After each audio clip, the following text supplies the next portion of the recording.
পৃথিবী মানুষে ভরে গিয়েছিল, কিন্তু ঈশ্বর তাঁর তৈরি মানুষদের পাপকর্ম দেখে খুব দুঃখ পেয়েছিলেন।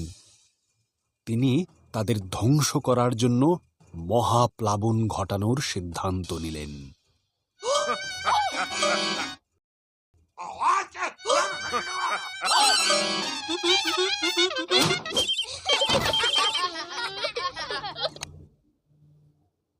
সেই সময়ে নোহ নামে এক লোক ছিলেন, যিনি বাকি লোকেদের মতো ছিলেন না।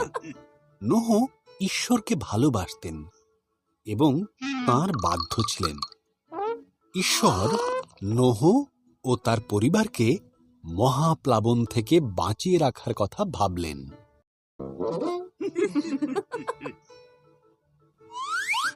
ঈশ্বর নোহকে মহাপ্লাবন থেকে সাবধান করলেন। তিনি নোহকে একটি বিশাল বড় জাহাজ তৈরি করতে বললেন, যার নিচু ছাদ থাকবে, 3টি তলা, 1টি জানালা ও 1টি দরজা থাকবে।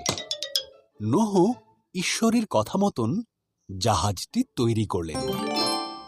ঈশ্বর নোহকে বললেন, প্রত্যেক ধরনের পশুর থেকে জোড়ায় জোড়ায় পশু সংগ্রহ করতে, 1টি করে পুরুষ, 1টি করে স্ত্রী। এরপর নোহ ও তার পরিবার বাকি পশুদের নিয়ে জাহাজে উঠে পড়লেন। ঈশ্বর জাহাজের দরজা বন্ধ করে দিলেন।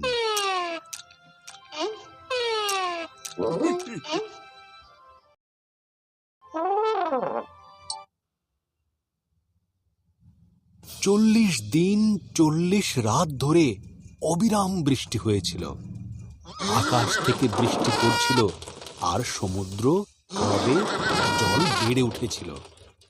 এর ফলে পৃথিবীর উচ্চতম পর্বতগুলিও মহাপ্লাবনে ডুবে গিয়েছিল।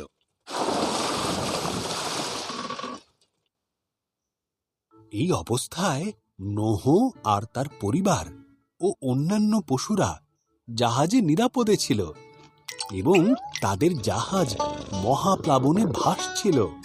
ঈশ্বর এক মুহূর্তের জন্য নোহর কথা ভোলেননি।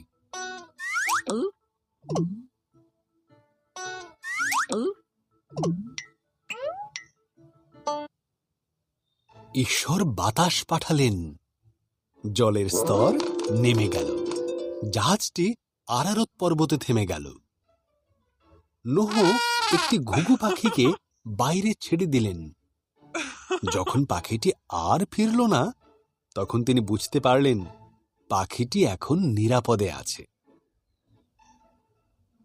ভূমি শুকিয়ে যাবার পর ঈশ্বর তাদেরকে জাহাজ থেকে বেরিয়ে আসতে বললেন। তিনি আকাশে প্রতিজ্ঞাস্বরূপ একটি মেঘধনু বানালেন, এই কারণে যে তিনি আর কখনো পৃথিবীতে মহাপ্লাবন আনবেন না।